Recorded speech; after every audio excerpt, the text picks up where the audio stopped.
देखिए, तो पिछले दिन आप लोगों को प्रारंभिक अवस्था के अनुवाद बनाने के कुछ सिद्धांतों को मैं बताया था, और उन सिद्धांतों की जद में आने वाले जो आवश्यक जानकारी हैं, उन जानकारियों को भी मैं लिखा चुका था। जैसे क्रिया के सर्वप्रथम कर्ता का पहचान, फिर कर्ता के पुरुष वचन का पहचान, कर्ता का संस्कृत लिखना प्रथमा विभक्ति में, फिर कर्म का संस्कृत द्वितीय विभक्ति में लिखना वचन पहचान करके, फिर क्रिया का संस्कृत कर्ता के पुरुष और वचन में लिखना, क्रिया के कथन का पहचान करना और कथन का पहचान करके लकार निर्धारण करना, और संबंधित लकार में कर्ता के ठीक पुरुष वचन में ही जाकर क्रिया पद का संस्कृत लिखना, ये बता दिया गया था। और उसके आधार पर 10 वाक्यों का, प्रारंभिक अवस्था के 10 वाक्यों का अनुवाद आपको बता दिया गया था समझाकर। और प्रारंभिक अवस्था के ही जो 10 वाक्य बताए गए थे, ठीक उसी कड़ी में वे अनुवाद के वाक्य बिल्कुल वहीं से लिए गए थे, ताकि आपका तीनों पुरुषों के तीनों वचनों के जो कर्ता हैं, है ना, और उनके साथ जुड़ने वाली जो क्रियाएं हैं, उनका अभ्यास हो सके।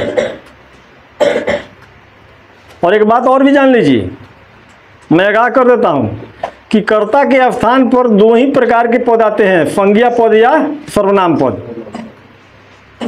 जो 8 प्रकार के प्रयोग में शब्द आते हैं ना, जिन्हें इंग्लिश में पार्ट्स ऑफ स्पीच पढ़ते हैं आप, नाउन से इंटरजेक्शन तक, और हिंदी में भी प्रयोग के आधार पर सिर्फ विकारी अभिकारी दे देता है, लेकिन विकारी में 4 शब्द होते हैं, संज्ञा, सर्वनाम, विशेषण और क्रिया। फिर अभिकारी में 4 शब्द होते हैं, क्रिया, विशेषण, अव्यय, संबंध बोधक अव्यय, समुच्चय बोधक अव्यय, विस्मयादि बोधक अव्यय।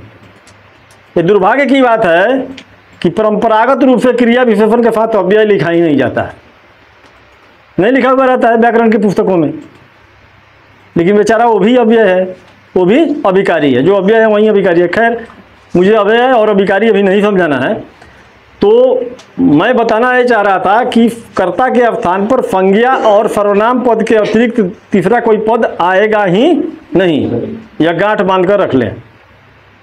तो वाक्य में हम कर्ता का जब पहचान कर रहे हों तो कभी भटक करके, और ये भी आवश्यक नहीं है कि किसी वाक्य में किसी वाक्य का प्रथम पद ही कर्ता पद हो, यह जान लीजिए। आज ये अभी मैं आपको आलोकित कर देता हूँ, प्रकाशित कर देता हूँ कि किसी भी वाक्य के प्रारंभ में ही कर्ता पद आएगा, ये जरूरी नहीं है, मध्य और अंत में भी आ सकता है। ठीक है, संस्कृत में तो खास करके यह छूट है कि हम हिंदी वाक्य के प्रथम पद को संस्कृत के अंतिम पद के रूप में लिख सकते हैं, मध्य पद के रूप में लिख सकते हैं, यानी किसी भी पद को किसी भी स्थान पर ले जाकर के हम संस्कृत में लिख सकते हैं। ऐसी छूट हिंदी में भी नहीं है और इंग्लिश में तो कदापि नहीं है। ये दोनों बातों से भी रूबरू हो गए आप लोग। अब आना है कि उसी कड़ी में, जैसे कि तीनों पुरुष के तीनों वचनों में, जैसे कि वक्ता यानी मैं, है ना, तो मैं से संबंधित हम दोनों, हम लोग या हम सब या हम, हुआ ना जी, वचन के आधार पर, संख्या के आधार पर। फिर श्रोता या पाठक से संबंधित क्या हो गया, तुम, तुम दोनों, तुम लोग या तुम सब। मौलिक रूप से तुम ही है, उत्तम पुरुष में मौलिक रूप से मैं है, लेकिन संख्या के आधार पर 2 की संख्या में आया तो क्या हो गया, हम दोनों हो गया। फिर 2 से अधिक की संख्या में आया तो क्या हुआ, हम हो गया या हम लोग हो गया या फिर हम सब हो गया, है ना। तो वक्ता या लेखक, उत्तम पुरुष पहले भी बताया जा चुका है। मध्यम पुरुष में श्रोता या पाठक आते हैं, तो ये क्या होंगे, ये तुम से संबंधित होते हैं। तो एक वचन में सिर्फ तुम, द्विवचन में यानी 2 की संख्या में तुम दोनों, 2 से अधिक जितनी भी संख्या हो तो क्या हो जाएगा, तुम लोग या तुम सब। फिर अन्य पुरुष में आते हैं, अन्य पुरुष को ही प्रथम पुरुष भी कहते हैं। इसमें होता है मौलिक रूप से वह सर्वनाम आता है, सर्वनाम के तौर पर क्या आता है, वह आता है। तो वह सिर्फ एक के लिए आता है, और फिर वह से संबंधित जब दो होता है तो क्या हो जाता है, वे दोनों।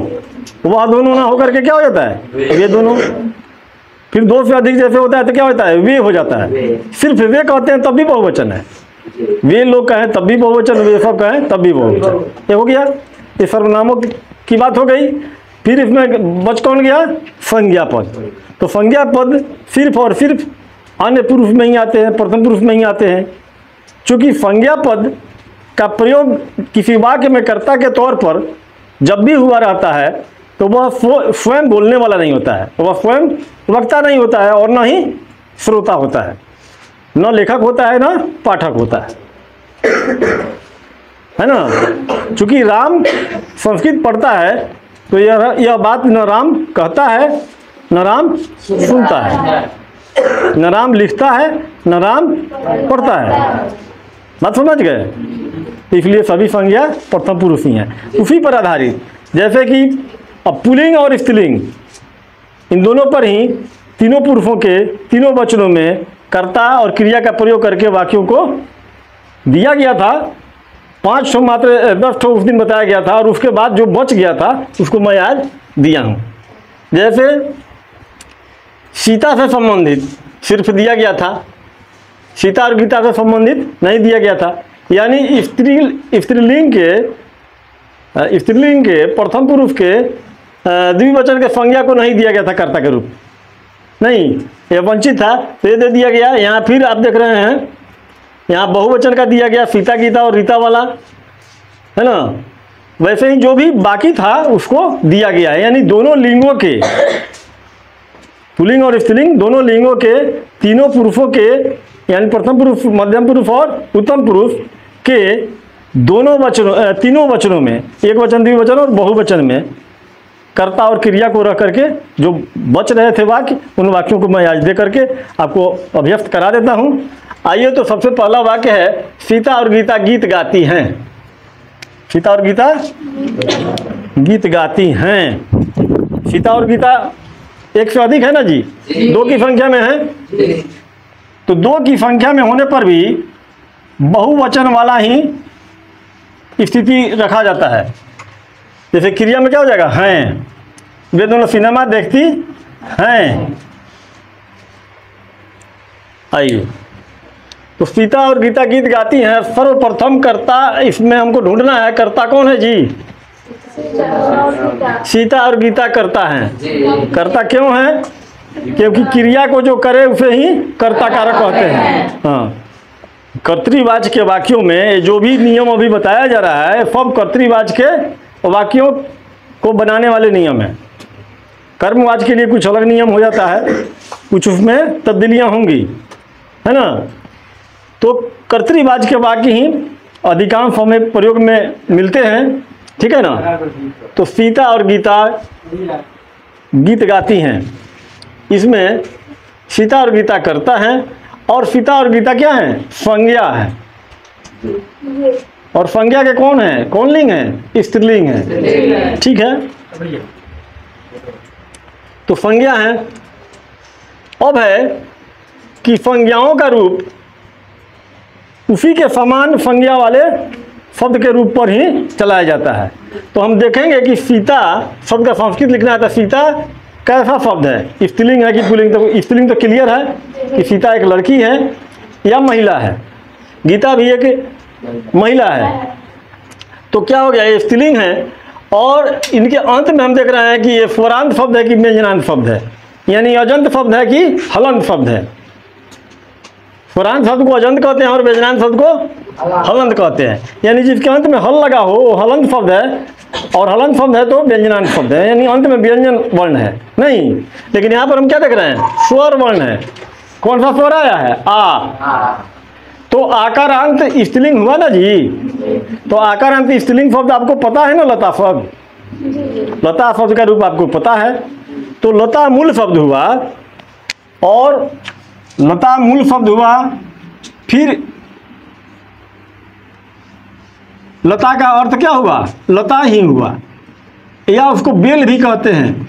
यानी लतरी वाला जो पौधा होता है उसको ही हम लता कहते हैं, शुद्ध हिंदी में बेल भी कहते हैं, ठीक है ना। अब इसका रूप जो चलता है तीनों वचनों में, मैं वचन और विभक्ति नहीं लिख रहा हूं, लता, लते, लता। तो प्रथमा के एक वचन में हमको आना है ना जी, सीता एक ही है, गीता एक ही है। तो प्रथमा विभक्ति में मैं लिखा हूं एक वचन, द्विवचन और बहुवचन। तो लता का लता रह गया, लता मूल शब्द था, और यहाँ भी क्या रह गया, लता ही रह गया, बिल्कुल कोई परिवर्तन नहीं हुआ, नहीं हुआ ना। तो यहाँ सीता का संस्कृत भी लिखेंगे तो सीता का भी रूप इसी पर चलेगा, चलेगा ना। तो सीता का सीता ही रह जाएगा, सीता का सीता ही रह जाएगा। तो आइए, सीता का संस्कृत सीता ही हो गया। अरे ये भी रेड चल रहा है।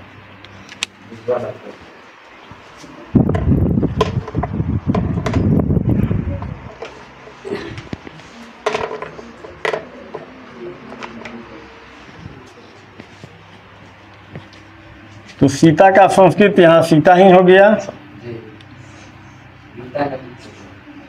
और आपको उसी दिन बताया गया था कि और जहाँ भी होता है जी शब्द के पहले, ठीक उस शब्द को लिखने के बाद में और का संस्कृत च लिखते हैं। तो फिर गीता का संस्कृत हम गीता ही लिखेंगे। जैसे हिंदी में और का प्रयोग होता है, वहाँ कोमा नहीं लगता, वैसे यहाँ भी और का प्रयोग इसके बाद चूंकि होना है, नियम ही है कि इसके बाद लिखा जाए, तो यहाँ भी कोमा नहीं होगा, यानी अल्प विराम नहीं होगा। अब आइए, च हो गया और का। अब आगे बढ़ते हैं, क्या बचा, गीत। गीत गाती हैं, तो गाती हैं क्रियापद है, तो क्रियापद के ठीक पूर्व आए हुए शब्द पर क्या प्रश्न रखते हैं, क्या गाती हैं, प्रश्न सार्थक है, और उसके उत्तर के रूप में गीत आ रहा है, तो गीत कर्म है। कर्म है तो द्वितीय व्यक्ति में लिखेंगे, नियम बताया गया है कि कर्म कारक को हमेशा द्वितीय व्यक्ति में लिखें। इस आधार पर गीत शब्द कैसा शब्द है, गीत शब्द कैसा शब्द है देखेंगे ना पहले। अकारांत पुल्लिंग है, बालक शब्द के समान है, राम शब्द के समान है, देव शब्द के समान है, तो उसी पर रूप चलाएंगे। बालकः बालकौ बालका, बालकम बालकौ बालकान। तो गीत से एक ही वचन का बोध हो रहा है ना, एक से अधिक का तो इसमें बोध नहीं हो रहा है। तो द्वितीय के एक वचन में क्या हो जाएगा, बालकम होता है ना, तो गीतम होगा, क्लियर है, तो गीतम हो जाएगा। फिर गय मूल धातु होता है गाना क्रिया का, और उससे परिवर्तित होकर क्या होता है, गाय हो जाता है, और उसी में तीता अंति जोड़कर रूप बनाते हैं। लट लकार के लिए तीता अंति सीथा था आमी आवा आम। तो प्रथम पुरुष के किस वचन में आना है हमको, द्विवचन में, चूंकि इस क्रिया को दो स्त्रियां की हैं, सीता और गीता, तो कर्ता दो की संख्या में है तो कर्ता द्विवचन है, और चूंकि संज्ञा है तो प्रथम पुरुष ही है, तो प्रथम पुरुष के द्विवचन में आएंगे। और क्रिया के अंत में है दिख रहा है तो वर्तमान काल ही है, लट लकार में ही आना है ना। तो फिर क्या हो जाएगा, तह लगेगा ना, तह ती तह अंति। तो प्रथम पुरुष के द्विवचन में तह मिला, धातु के अंत में क्या जोड़ेंगे, तह। धातु है गाय और उसके अंत में तह जोड़ेंगे ना, हाँ, जैसे पट के अंत में तह जोड़ते हैं पठता हो जाता है। ती तहंती पठ में लगाते हैं तो पठती पठता पठंती बन जाता है। सी था पठ में जोड़ते हैं तो पठसी पठथा पठत हो जाता है। आमी आवा आमा जोड़ते हैं तो पठामी पठावा आमा हो जाता है। वैसे ही गय मूल धातु है, मैं यहाँ बता दूँ, गय मूल धातु है और गय से परिवर्तित होकर क्या बन गया, गाय। इसका अर्थ क्या हो गया, गाना। तो फिर जैसे पढ़ती पढ़ता पठंती हुआ वैसे गायती गायता गायंती होगा। तो हमको प्रथम पुरुष का द्विवचन में ही ना चाहिए, तो क्या मिल रहा है, गायता हुआ ना, तो गायता हो जाएगा।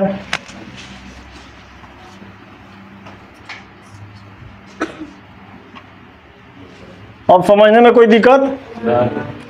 वे दोनों सिनेमा देखती हैं, वे दोनों सिनेमा देखती हैं। इससे क्या जाहिर होता है, कर्ता किस लिंग की है, स्त्रीलिंग। कर्ता स्त्रीलिंग की है वे दोनों, और वे दोनों का स्त्रीलिंग में क्या हो जाता है, संस्कृत ते होता है। हाँ, तो सा ते ता, प्रथम पुरुष के द्विवचन में आता है। तो हो गया। सिनेमा का क्या होता है संस्कृत? चलचित्र होता है। चलचित्र क्या देखती हैं? क्या का उत्तर मिल रहा है सिनेमा से?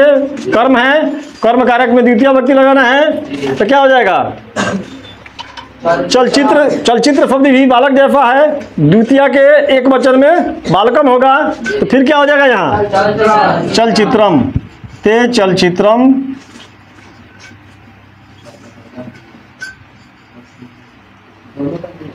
ती तहंती, फिर तो जुड़ेगा, तो क्या हो जाएगा? पस से मतलब देखना होता है। इसका मूल धातु दृफ होता है, परिवर्तित होकर पस से होता है। तो सिर्फ लिट लकार को छोड़ करके बाकी 4 लकारों में लट, लंग, विधिलिंग और लोट लकार में क्या होता है? पस पर ही रूप चलता है। तो क्या हो जाएगा यहाँ? पश्यता।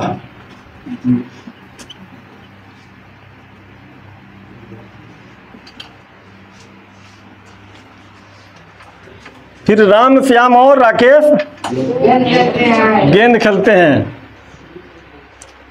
क्या हो जाएगा? राम, श्याम और राकेश। तो 3 जो व्यक्ति हैं, तीनों अपने आप में एक एक हैं, तो तीनों का संस्कृत तो एक एक वचन में ही लिखेंगे, लेकिन तीनों मिलकर एक ही क्रिया किए हैं, इसलिए क्रिया का जब संस्कृत लिखेंगे तो 3 की संख्या के आधार पर बहुवचन में लिखेंगे। चूंकि सिर्फ एक के लिए एक वचन, सिर्फ 2 के लिए द्विवचन और 2 से अधिक जितनी भी संख्या हो उसके लिए बहुवचन। बहु का अर्थ है बहुत, और बहुत का मतलब है संस्कृत में 2 से अधिक, चाहे जितना भी हो। आइए, तो राम का संस्कृत हो गया राम, जैसे कि पहले से भी हम लोग को पता हो गया है। हाँ, राम का अपना ही शब्द रूप होता है। राम एक संज्ञा है ना? संज्ञा से बहुत नहीं है, संज्ञा तो है ही, करता है। तो कर्ता को किस विभक्ति में लिखना है? प्रथमा में लिखना है ना? तो प्रथमा विभक्ति के एक वचन में राम का अपना रूप होता है राम, वैसे ही हो जाएगा। ठीक, श्याम का भी वैसे ही चलेगा, श्याम। अब और का लिखेंगे, जिसके पहले आया है उसके बाद में। तो राकेश के पहले आया तो राकेश के बाद में लिखेंगे, फिर राकेश का भी वैसे ही चलेगा रूप राकेश। यहाँ मल विराम का प्रयोग नहीं करेंगे क्योंकि और आने वाला है। हाँ, अब तब च हो गया। क्या खेलते हैं? गेंद खेलते हैं। तो गेंद जो है कर्म है, द्वितीय विभक्ति में आएंगे। गेंद का संस्कृत कंदुकम होता है।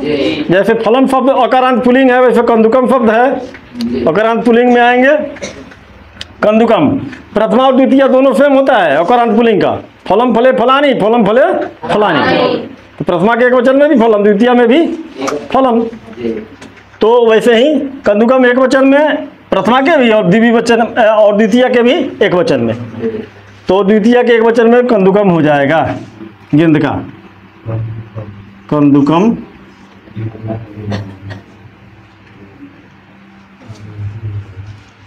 अब चूंकि राम, श्याम और राकेश 2 से अधिक की संख्या में कर्ता इस क्रिया को किए हैं, तो बहुवचन के कर्ता हो गए, इसलिए क्रिया को भी बहुवचन में लिखेंगे। और तीनों कर्ता क्या थे? संज्ञा थे, तो प्रथम पुरुष थे, तो प्रथम पुरुष के बहुवचन में लिखेंगे। लेकिन लकार के प्रयोग पहले ध्यान दे, तो यहाँ भी हाँ है अंत में, तो वर्तमान कालिक क्रिया और लट लकार का ही प्रयोग करेंगे। तो क्या हो जाएगा? ती तो अंति जोड़ देंगे। धातु है इसका खेलना का क्रीड, क्रीड में अंति लग जाएगा, क्या हो जाएगा? क्रीड अंति। काम चलाने के लिए लोग खेल माने खेलना भी हो जाता है, तो खेलंती भी लिख लेते हैं, है ना?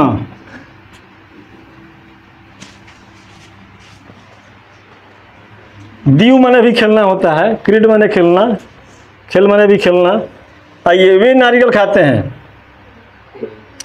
तो खाते हैं तो क्या स्पष्ट होता है? खाने वाले पुल्लिंग है कि स्त्रीलिंग? पुल्लिंग है। तो पुल्लिंग में वे का क्या होगा? स्वतौते, ते होगा। पुल्लिंग के सर्वनाम लिखाए गए थे, ते है उसमें, स्वतौते पुल्लिंग में, अफाते ता स्त्रीलिंग में, तत्ते तानी नपुंसकलिंग में। तो ते हो गया। नारियल खाते हैं। अब नारियल कर्म है, फिर यहाँ कर्म है ना जी। नारियल का संस्कृत होता है नारिकेलम। और किसी भी शब्द का, एक हिंदी शब्द का जो संस्कृत पद होता है, संस्कृत में शब्द नहीं होता है, हिंदी जो एक शब्द है उसके लिए जो शब्द आएगा संस्कृत का, वो शब्द नहीं आएगा, क्या आएगा? पद। जैसे लड़का का संस्कृत क्या होता है पूछा जाए तो क्या बताइएगा? बालकः। कुत्ता का संस्कृत क्या बताइएगा? कुकुरा। बताइएगा ना। तो बालकः है या कुकुरा, ये पद ही है। क्यों? क्योंकि इसमें विभक्ति और वचन का प्रयोग हुआ है ना जी। सुप विभक्ति का प्रयोग इसमें हुआ है, सुप प्रत्यय का प्रयोग हुआ है इसमें, है ना। तब ना सुबंध प्रकरण बना इसका, रामो रामो रामा। वैसे ही बालका बालका, तो बालका आया प्रथमा के एक वचन में आया। और कुकुरा का भी वैसे ही चला, कुकुरा। इसलिए इसमें पद होता है। हाँ, इसमें भी शब्द होता है कहाँ? जहाँ आप देखते हैं शब्द रूप के ऊपर जो मूल शब्द लिखा जाता है वही शब्द होता है फिर। और जैसे उसका रूप में प्रयोग हो गया तो क्या हो गया? वो पद हो गया। तो आइए यहाँ पर आते हैं नारियल। तो नारियल का संस्कृत चूंकि नारिकेलम होता है, और नारिकेलम कहाँ से लिया जाता है? तो आपको प्रथमा विभक्ति से लिया जाता है। किसी भी संज्ञा का संस्कृत कहाँ से लिया जाता है? प्रथमा विभक्ति से लिया जाता है। अरे नियम है अविधेय मात्रे प्रथमा, माने नामवाचक शब्दों में प्रथमा विभक्ति का प्रयोग किया जाता है। अविधेय मात्रे प्रथमा, फिर संबोधने प्रथमा, संबोधन कारक में भी प्रथमा विभक्ति, नामवाचक शब्द में भी प्रथमा विभक्ति, और कर्तरी प्रथमा, कर्ता कारक में भी प्रथमा विभक्ति। एकदम ये निश्चित किया गया है नियमों के द्वारा। इस आधार पर तो नारिकेलम होता है प्रथमा में, लेकिन हमको यहाँ चूंकि कर्म है नारियल, खाते हैं कि ठीक पहले आया है क्रियापद के पहले, तो इस पर प्रश्न बनाते हैं, इसको हटा करके क्या रखते हैं, क्या खाते हैं, प्रश्न वाजिब है। और इस प्रश्न के उत्तर के रूप में आ रहा है, यानी कर्म है तो फिर द्वितीय व्यक्ति में गए, और चूंकि नपुंसकलिंग शब्द है फिर नारिकेलम ही रह जाएगा। नारिकेलम।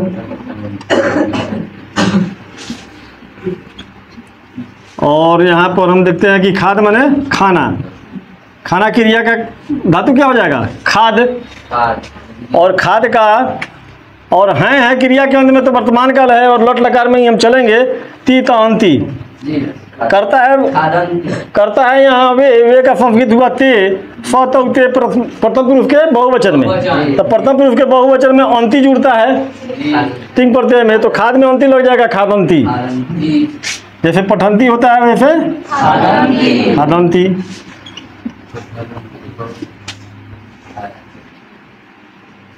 प्रथम पुरुष बहुवचन है। सीता गीता और रीता टहलती हैं। आपको पता है कि सीता का संस्कृत पहले भी हम लोग लिख चुके हैं, सीता ही रहेगा, फिर गीता ही रहेगा, और फिर रीता लिखकर तब च हो जाएगा, और का रीता च, तो हो गया ना। सीता गीता और रीता, सीता गीता और रीता का हो गया यहाँ। अब क्या है? टहलती हैं। तो टहलना का क्या होता है संस्कृत? टहलना क्रिया का धातु क्या होता है? भ्रम माने टहलना। और इस क्रिया के अंत में क्या लक्षण दिख रहा है? वर्तमान काल का। फिर लट लकार में ही रहेंगे। तमाम के अंत में है, हैं, हो या हूँ ही हैं। अभी जो भी इस अभ्यास में आए हैं वाक्य, उसकी क्रियाओं के अंत में है, हैं, हो या हूँ ही है। इसलिए सब के सब क्या है? वर्तमान काल की क्रिया ही है। अभी हम सब में लट लकार का ही प्रयोग कर रहे हैं। आगे चल करके अगले अभ्यास में आपको भूतकाल का अभ्यास कराया जाएगा, फिर भविष्यत काल वाला अभ्यास कराया जाएगा, यानी लंग लकार लिट लकार का अभ्यास होगा, फिर लोट लकार का अभ्यास होगा, फिर एक विधिलिंग लकार का अभ्यास होगा, और फिर सभी का मिश्रित अभ्यास होगा, है ना। सभी का मिश्रित, यानी पांचों लकारों का मिश्रित अभ्यास कराया जाएगा। तब आपकी बारीकी समझ में आएगी कि आप कितना जानते हैं, कितना नहीं जानते हैं, क्या समझ पाते हैं, क्या नहीं समझ पाते हैं। तो आइए यहाँ पर भ्रम को हम ले चलेंगे प्रथम पुरुष बहुवचन में। क्यों? क्योंकि सभी संज्ञाएं प्रथम पुरुष हैं, तो प्रथम पुरुष हैं और 3 की संख्या में है तो बहुवचन है, तो प्रथम पुरुष बहुवचन में क्रिया को लिखेंगे भ्रमंती। हाँ, हम लोगों को पता है कि अंति लगाना है प्रथम पुरुष बहुवचन में, तो भ्रम में अंति जोड़ दिए, जैसे पट में अंति जोड़ते हैं, तो भ्रमंती हो गया। वे सब भोजन पकाती हैं, वे सब भोजन पकाती हैं या बनाती हैं। बनाती हैं कहना तो उचित नहीं है, भोजन पकाया ही जाता है, लेकिन इसका भी लोग प्रयोग कर लेते हैं कि वे सब भोजन बनाती हैं। तो बनाना कर अगर है तो यहाँ बनाना का मतलब निर्माण करना नहीं है।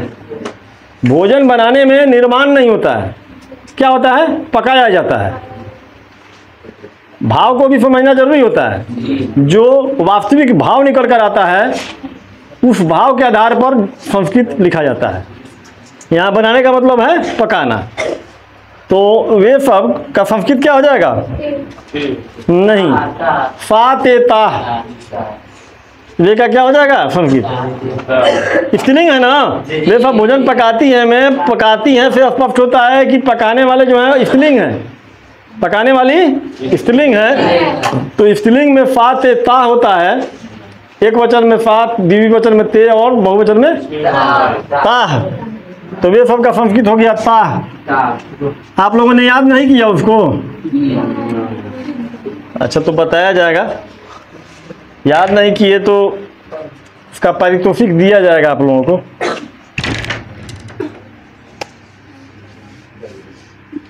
चलिए,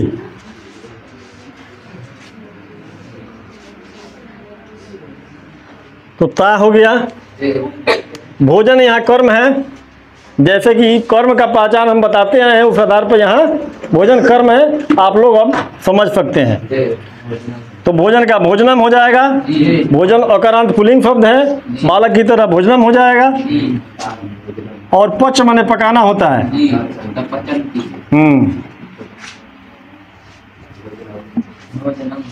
और कर्ता जो है प्रथम पुरुष बहुवचन है, इसलिए क्रिया प्रथम पुरुष बहुवचन में पचंती। प्रथम पुरुष बहुवचन में अंति लगाते आ रहे हैं हम, हो गया पचंती। तुम दोनों विद्यालय जाते हो, तुम दोनों विद्यालय जाते हो।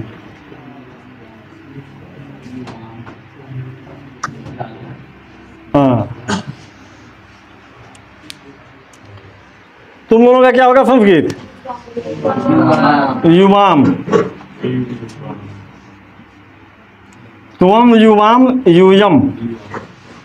आप लोगों को उस दिन भी बताए थे कि अगले पद के प्रारंभ में व्यंजन वर्ण होगा तो अनुस्वार देंगे। अगले पद के प्रारंभ में व्यंजन वर्ण है तो यहाँ भी अनुस्वार है, लेकिन जहाँ पर अगले पद के प्रारंभ में स्वर रहेगा वहाँ पर हम म लिखकर हल देते हैं। भूतकाल की जब क्रियाएं आएंगी, लंग लकार का प्रयोग होगा तो निश्चित रूप से उसमें शुरू में क्या रहता है? और लगा रहता है। अपठत अपठताम अपठन करके रूप चलता है उसका, अपठा अपठतम अपठम अपठाम अपठाम करके, तो उसमें सब जगह वहीं आएगा। तो वैसे जगहों पर क्या होगा? कर्म के अंत में जो म आया रहेगा वहाँ सावधानी से हम म लिखकर हल लगाएंगे। ये नियम है। तुम दोनों विद्यालय जाते हो, तुम दोनों का संस्कृत युवाम हो गया। और जाते हो से अस्पष्ट है, पुल्लिंग है। तो तुम दोनों, तुम दोनों, तुम लोग या तुम सब, मैं, हम दोनों, हम या हम लोग या हम सब, स्त्रीलिंग और पुल्लिंग दोनों के लिए एक ही है। संस्कृत उसका एक ही लिखना है, इसलिए अंतर नहीं है। तुम दोनों स्त्रीलिंग रहता तब भी तुम युमाम ही लिखा जाता, तुम दोनों पुल्लिंग है तब भी युमाम ही हुआ। हाँ, तो युमाम हो गया। विद्यालय यहाँ कर्म नहीं है बल्कि क्या है? क्रिया विशेषण है। कौन सा क्रिया विशेषण है? स्थानवाचक क्रिया विशेषण है। और प्रति का यहाँ जोग बन रहा है। प्रति मतलब और होता है, जहाँ जाया जाता है वहाँ को जाया जाता है ना। तो विद्यालय को जाया जा रहा है, विद्यालय की ओर जाया जा रहा है।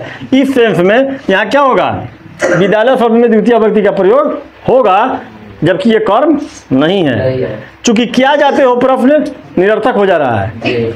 तुम दोनों क्या जाते हो यह प्रश्न गलत है, और जब क्या प्रश्न इस पर नहीं बन पाया तो निश्चित रूप से यह कर्म नहीं है। और जो शब्द क्रिया के ठीक पहले आया हुआ वो कर्म नहीं है, तो ज़्यादा संभव है कि वह क्या होगा, क्रिया विशेषण होगा।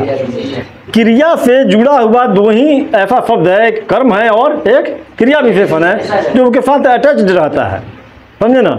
तो यहाँ पर क्रिया विशेषण है, और कौन सा क्रिया विशेषण, स्थानवाचक। क्यों, क्योंकि कहाँ का उत्तर दे रहा है, कहाँ या किस जगह का जब उत्तर देगा तो निश्चित रूप से वो स्थानवाचक क्रिया विशेषण ही होगा। तो तुम दोनों कहाँ जाते हो या तुम दोनों किस जगह जाते हो, तो उसका उत्तर हुआ विद्यालय जाते हो। तो विद्यालय कोई जाता है या कोई पटना जाता है, कोई दिल्ली जाता है, कोई आगरा जाता है, कोई मुंबई जाता है, जहाँ भी जाता है वहाँ को जाता है, उस ओर जाता है, ठीक है ना। तो इसलिए यहाँ पर नियम है, जैसा कि पहले बताया जा चुका है, प्रति अनुधिक निकफा अंतरा अंतरण जावत शब्दों के योग में द्वितीय व्यक्ति का प्रयोग किया जाता है। प्रति मतलब ओर, है ना, अनु मतलब पीछे, धिक मतलब धिकार, निकफा मतलब निकट, अंतरा मतलब अंतराल बीच में, अंतरा मतलब बीच, अंतराल, और अंतरण मतलब के बिना।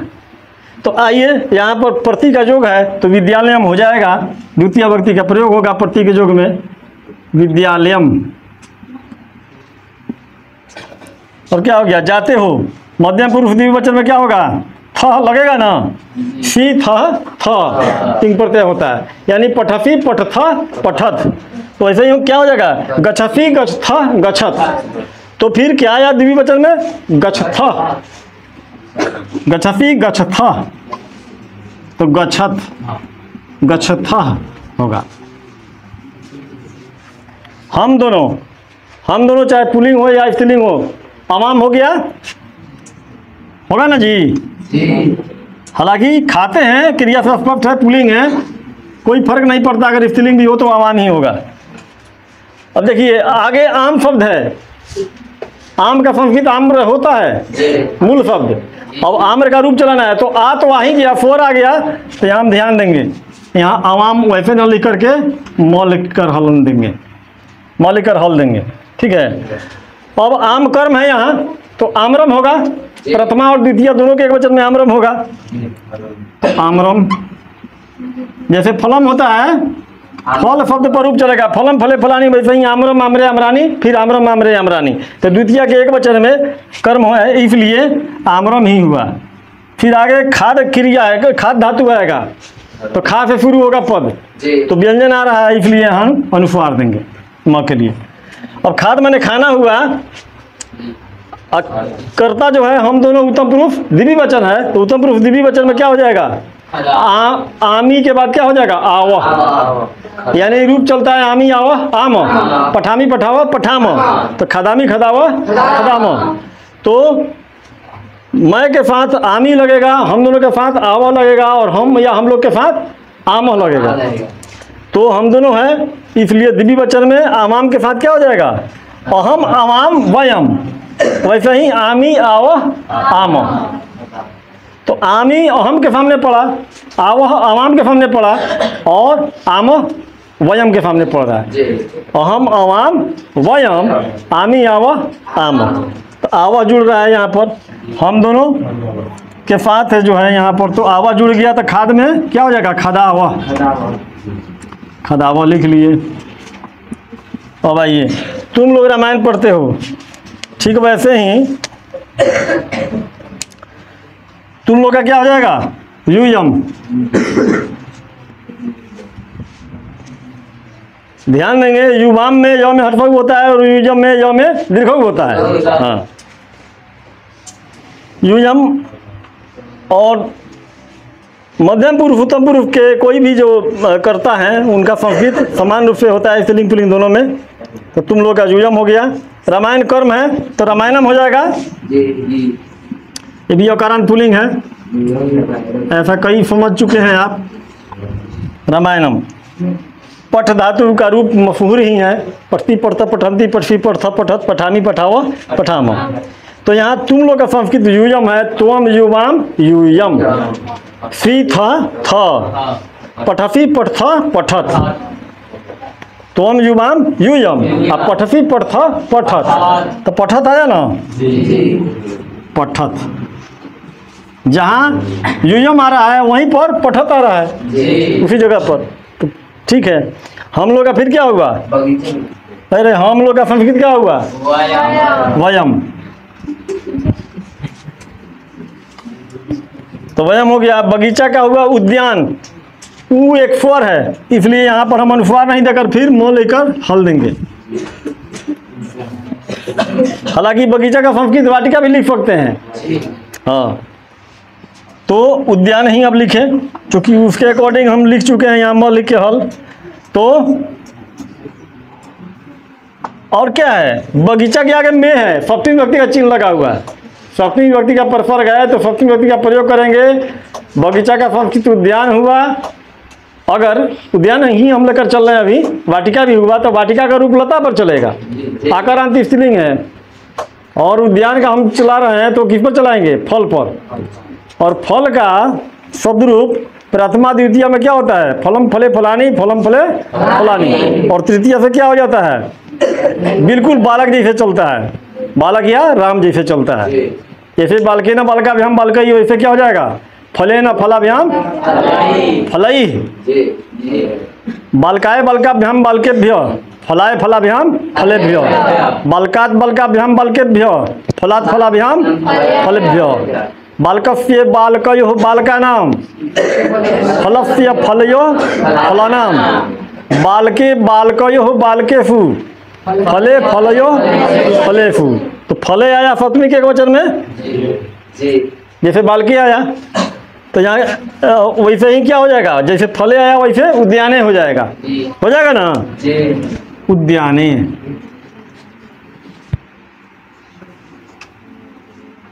देखिए आप लोग द्य घ और ध को लेकर बड़ा कंफ्यूज रहते हैं। तो ये द्य है, द और य के संयोग से बना। अगर यह लिखने में कष्ट है तो आप ऐसा लिख सकते हैं, ठीक है। और ये ध का स्वरूप है, और ये क्या है? घ है। घ का तीनों सिरा, तीनों मुंह ना फटेगा लाइन में। ध और द का दो सिरा ऊपर वाला नहीं फटेगा लाइन में। तो ध का सबसे ऊपरी सिरा अंदर की ओर मुड़ जाएगा, और द का ऊपरी सिरा क्या होगा? ऊपर लाइन की ओर चला जाएगा। फर्क इतना ही है। इसका आधा पार्ट क्या माना जाता है? यहाँ तक द, और यहाँ से यहाँ तक क्या माना गया? य। द में नीचे य संयुक्त है, इसलिए द य संयुक्त हुआ। तो द ऊपर वाला जो संयुक्त में ऊपर वाला यानी पहले वाला जो अक्षर होता है वो आधा होता है, नीचे वाला यानी बाद वाला अक्षर पूरा होता है हमेशा। तो क्या हो गया यहाँ?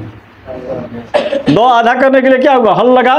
आधा का मतलब स्वरहीन होता है, आधा कुछ नहीं होता है, स्वरहीन यानी व्यंजन रूप में। तो हल लग गया, ये चीज़ है। तो आप ऐसे भी लिख सकते हैं दिया को, अगर आपको दिक्कत है। आइए हम लोग बगीचे में घूमते हैं। तो बगीचे में क्या हो गया? और घूमते हैं। तो भ्रम मतलब घूमना, पहले भी लिख चुके हैं। नहीं, टहलना। तो टहलना या घूमना समान क्रिया है। भ्रम मतलब टहलना या घूमना। तो आइए फिर भ्रम हो जाएगा यहाँ। और अहम अवाम वयम, वैसे ही क्या हो जाएगा? आमी आवा आम, तो भ्रमामी भ्रमावा भ्रमाम हो जाएगा ना? भ्रमाम।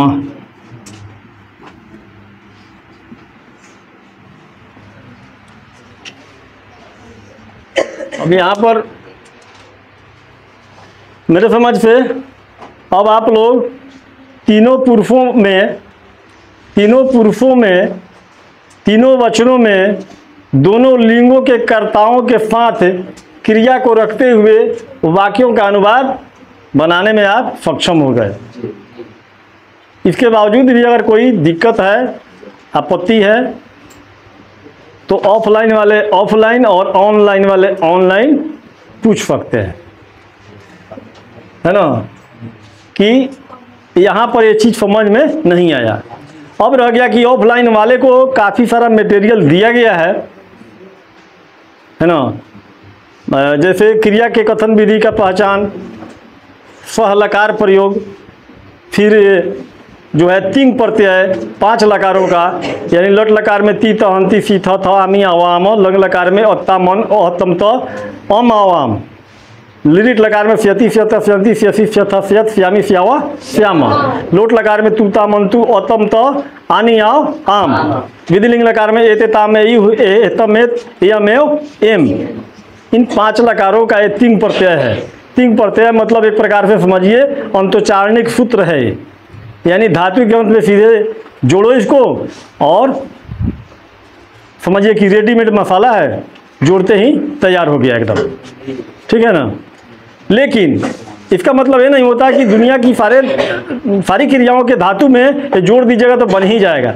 जैसे हन धातु का रूप है, हंती हता धनंती, ददाती दत्ता ददत, ऐसे हो जाता है। तो कुछ ऐसी क्रियाएं हैं जिनके धातु का रूप इस पर नहीं चलेगा, उसके लिए अलग से याद करना पड़ेगा। जैसे शुरू धातु है, हन धातु है, दा धातु है, इस तरह से और भी धातु हैं जिनका रूप अलग अलग से याद करना पड़ता है, लेकिन अधिकांश धातु का रूप इस आधार पर हो जाता है। तो ये सारी चीज़ें आप लोगों को लिखाया गया है, ऑनलाइन में नहीं दिया गया है। अगर ज़रूरत पड़ी तो उसको भी दे दिया जाएगा। इसके लिए जो भी साधन की ज़रूरत है, इन अनुवादों को बनाने के लिए जो भी मैं बताया हूँ, उससे संबंधित जो आवश्यकता होगी ऑनलाइन या ऑफलाइन के विद्यार्थी को दिया जाएगा। आप निस्संदेह पूछ सकते हैं। तो आज तक के लिए इतना ही। जय हिंद, जय संस्कृत। भारत